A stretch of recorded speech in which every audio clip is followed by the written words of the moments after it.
Good morning, guys. Welcome back to Olivia's Blooms. This morning, it's nice and cool. We're in August, and I'm going to continue planting some fall crops. What I have first on the docket for today are some peas, and I have had terrible success with peas so far. So last fall, I planted a variety of shelling peas, and I planted it a few weeks later than I am now, and only got like 1 or 2 pods before the frost took the plant. So I tried again this spring, and I started the seeds indoors. They were beautiful transplants, but aphids just took over the plants, both my edible peas, but also my sweet peas. So that was a little devastating, but the most delicious thing I have ever eaten from my garden was a pea. Just so sweet and delicious. And so I'm determined to try again. It's challenging to do fall crops of peas here in the south where we are in Charlottesville. It tends to just stay really hot and then move into frost. We don't get a long, cool fall usually. But I picked 2 varieties from Baker Creek that I'm hoping will give me some success this fall. So this shelling pea, it's called Lincoln, is supposed to do really well in warm weather. And then I've also got this sugar bond peas, which are a snap pea, and they are pretty short, 55 days. So I'm hopeful that I can get some peas out of these before we get our first frost. So right here we have my potato bed, where I just pulled out all the potatoes. And peas are very heavy feeders, so I'm gonna amend the soil pretty well. The first thing I've done is sort of dig a trench, and I have some of this manure left over from the spring. So the first thing I'm gonna do is add that into this trench, and this is the same thing I do when I'm growing the sweet peas. It just gives them some food down low as they're growing. One of the things I read, though, that I'm interested in, I don't know the science behind it, but I've read a few sources that said plants that if you give them a lot of nitrogen, that can sometimes attract aphids.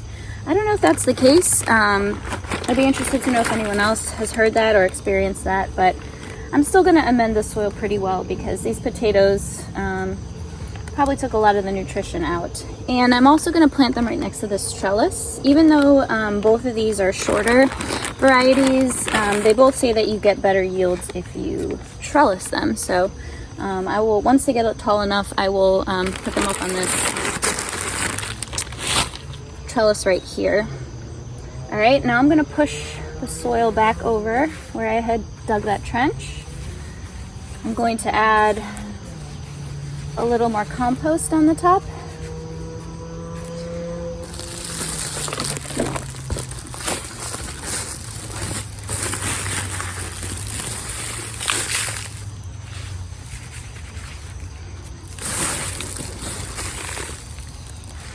While I'm at it, I'm going to add compost to this whole bed because I'm going to be planting other things in here soon.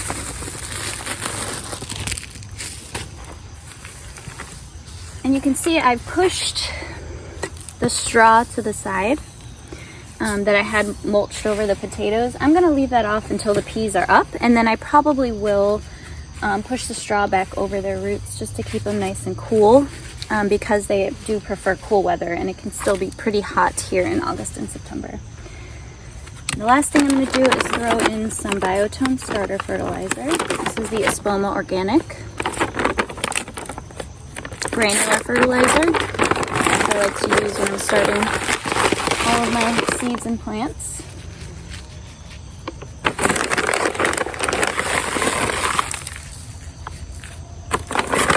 In the background here I have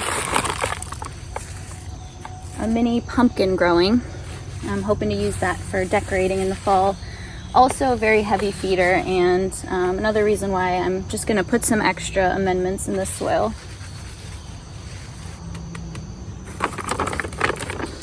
Now, this time around, I remembered to label because in the spring I mixed my shelling and my snap peas, and I wasn't very good at guessing which was which. So, you know, the only way to find out was to put it in my mouth and taste it. So this time I promised myself I would do better at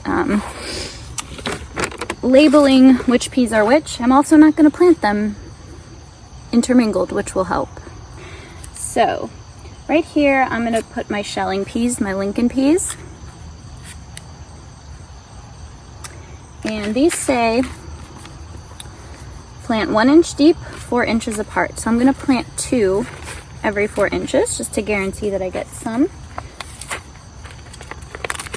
And what's also nice is my drip system just ran, so I can see where the emitters are, so I can guarantee that these peas will get some water at their roots regularly. But while they are germinating, I'm gonna come out here with a hose and make sure that they are moist until they're up and going. These are the peas. And again, just 2, 1 inch deep every 4 inches. Cover those up.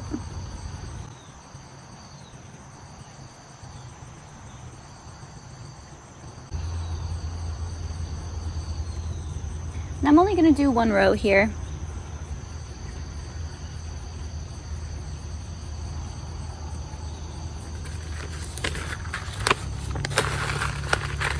I think that should be plenty for me and my family.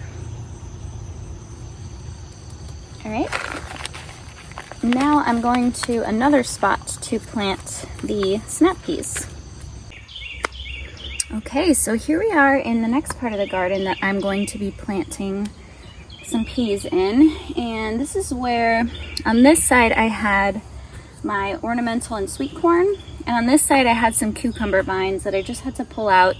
In the back here are still some of the pickle bush cucumbers way back here.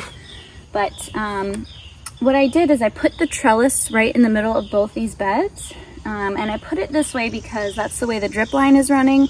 I could have also put it this way, but I didn't feel like redoing the whole drip setup. So I'm just gonna go with what's here. And I've dug my trenches on both sides, and I'm gonna fill that again with the manure.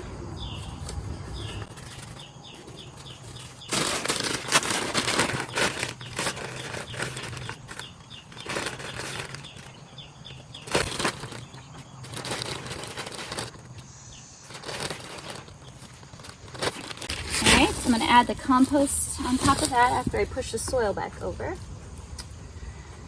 And again, I'm just going to amend as much of these beds as I can because I know I'll be in here soon again planting other fall crops. And you can see too, I still have the stalks of the corn here. I just left them since they were healthy. Just left them in the bed to break down on their own. Here's my pay dirt compost. Spread this around on both sides.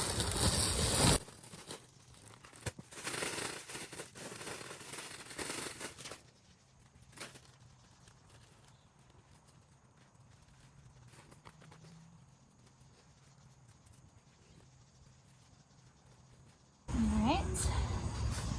And lastly, the Biotone starter fertilizer.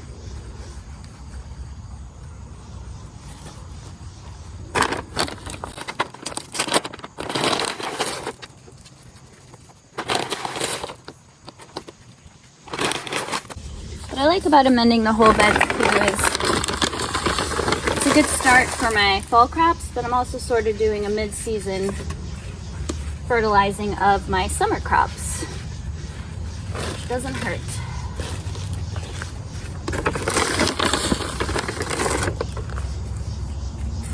All right. This is where I'll be planting my sugar bond peas. Got my label, and I'm going to plant these on both sides because again they'll be intermingling up this trellis and I don't want to have to guess like I did in the spring which is which. These look exactly the same as the other ones. Now these go 1 inch deep every 6 inches apart. So I'll do 2, a little bit more spread out than I did the others. These are about 4-foot beds, so I kind of just eyeball it.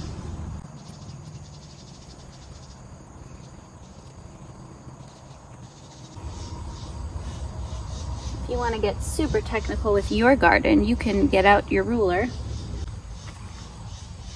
All right, that's the peas, simple as that.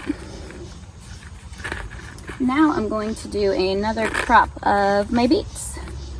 So let's find a good spot for those. Okay, welcome to a few inches away of where we just planted the peas. This part of the bed is already amended, and I think it looks as good of a spot as any for my beets. And I'm also going to throw in some of this delicious Mizuna greens. These were so yummy. And again, a free seed from Baker Creek. I love that they send out free seeds, because I've tried and loved so many things I would not have ordered on my own. So in this bed I've got cucumbers, and I pulled out a lot of my cucumber vines. They're kind of being taken over by cucumber beetles, but I left a few that looked okay. And for the beets, I have 2 kinds. I have just Detroit dark red and golden beets. And I'm not going to label these. I didn't label them in the spring and had no problem telling them apart. It's pretty easy to tell the difference. Even the foliage looks different. And I love beets. I roast them and just will eat them in salads or with some pesto. But my husband and I tried pickling beets, and oh my gosh, one of our favorite treats. If you have a nice cracker, some pickled beets, and a nice sharp white cheddar, oh, it's delicious. You have got to try it. And the pickling the beets was so easy. And I just did a refrigerator pickle because they never last long enough to need to can them with pressure canning. So I'm gonna start with these, and these go 1/2 inch deep, 4 to 6 inches apart.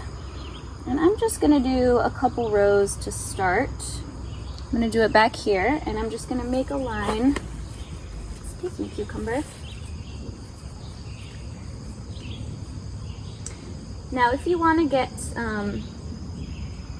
really good results with your gardening, there's a lot of resources out there that will tell you about what are good companion plants, meaning what's good to plant together.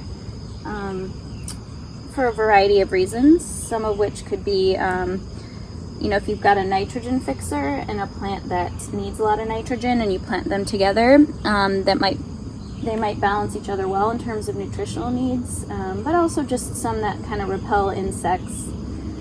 And so when I have the time, I like to look that up, and a classic example of companion planting is basil and tomatoes. I'm going to do 2 rows of the golden beets.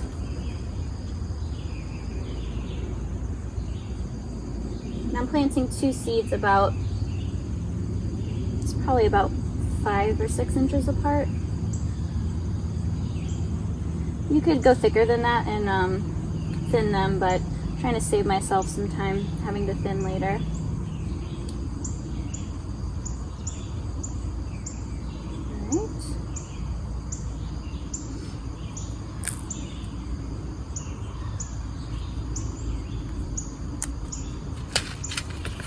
Do some of the red.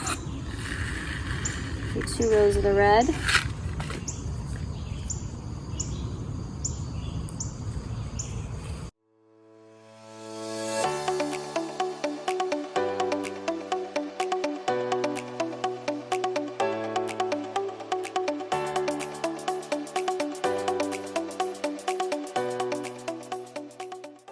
Just cover those over, make sure they're all touching soil.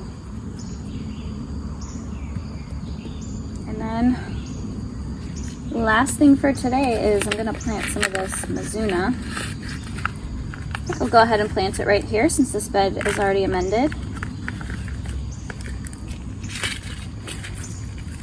I didn't need a ton of this, and I'm going to plant some other type of mustard greens, so I'll probably just do one little row of this.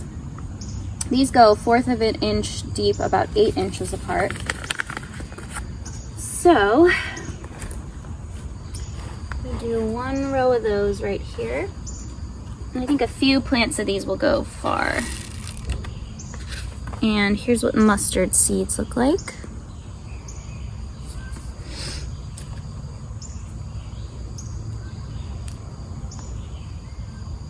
So we'll do, oops, it's a little deep. I'm just gonna do 2 about every 8 inches.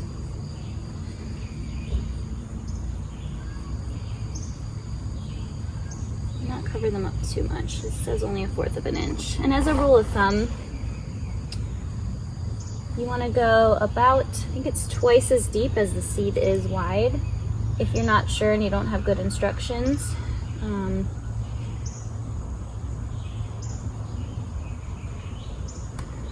You're usually safe by doing that. All right, another batch of fall crops in. I'm gonna water these in. And the last thing I'm gonna do this morning is fertilize. And I'll show you what I use to fertilize in case you're curious, but that was pretty simple and easy, and fingers crossed that we get some really good germination on all these seeds, and I'll keep you updated. Okay, now that I've got my fall crops planted for this morning, I'm going to fertilize, and I try and use a liquid fertilizer every week, although sometimes I don't get to it every week and I do it once every other week. And I use this Neptune's organic fish and seaweed fertilizer and have had great results with this. It smells about as good as you would imagine. It's fish emulsion. And you can actually use this 2 ways. So you can use this as a foliar feed, meaning you dilute it in some water and spray it on the leaves if you have a sprayer of your plants. But because we are so humid here in Charlottesville and we get a lot of rain, I do the second method, which is a soil soak, which is just, again, diluting it in water, a stronger concentration when you're doing the soil soak, and just watering around the roots of the plants, just so I can hold off the powdery mildew we tend to get as long as possible by avoiding spraying it on the leaves.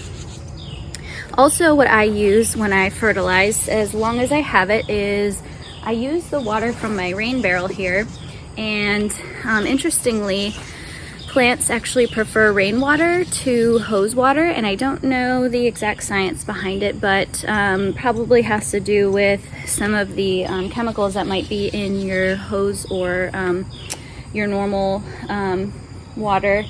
So, and I also like to just conserve water where I can. So I use my rain barrel, and again, have had really great results with that.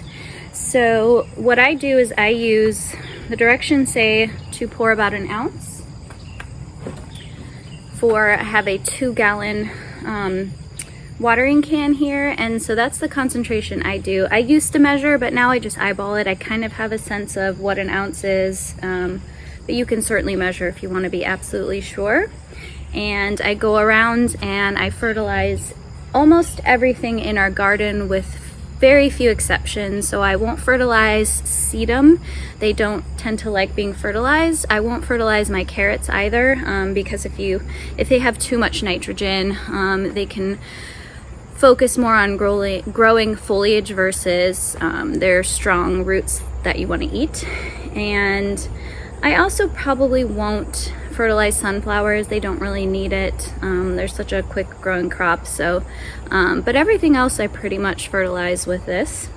And so that's going to be next on my chore list for this morning. So I'm going to go around and fertilize everything, but I hope you enjoyed being in the garden with me today as much as I did. Thanks, guys. Bye. Okay guys, so here is already an update on the seeds we planted. So I planted these seeds in my video on Sunday, and it is now Thursday evening, and you can see here are the beets, You can see them already starting to sprout here. Here are the golden ones. And look, you can even tell, here are the red ones. You can see their little, where are they? Their little red stems right there. And when these are just a little bit bigger, when they start to get their first true leaves, which means these are their cotyledons, these are not true leaves, but once they get their first set of true leaves, I will gently pinch these out and leave just one. So there are my beets sprouting. Here we have the mustard, the Mizuna mustard sprouts. You can see there, pretty good germination on that as well. And I even have some pea shoots coming up right there.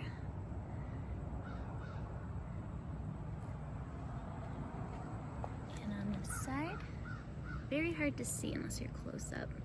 And let me go show you the seeds that germinated in the rest of my garden. Now, very hard to see, but I am just getting my first little carrot sprouts. That's them right there. Adorable. Look at, there's one there. And really great germination on my beans. Look at this. 4 rows of beans. You can see pretty great germination on all of these. You can almost tell the different varieties have just slightly different germination rates. These ones already have their true leaves. Here you can really see the difference between the cotyledon here and a true leaf here. And I planted some more cowpeas because not all of them came up, so those are looking good. You can see those are the ones I planted recently. These are the ones I planted a week or 2 ago. Now, no germination at all on my cauliflower, so I will be starting that inside. A nice weed seed germinated though, wonderful. Instant gratification. Oh, just noticed my shirt's inside out. Oh, look at that, guys. Fashion queen.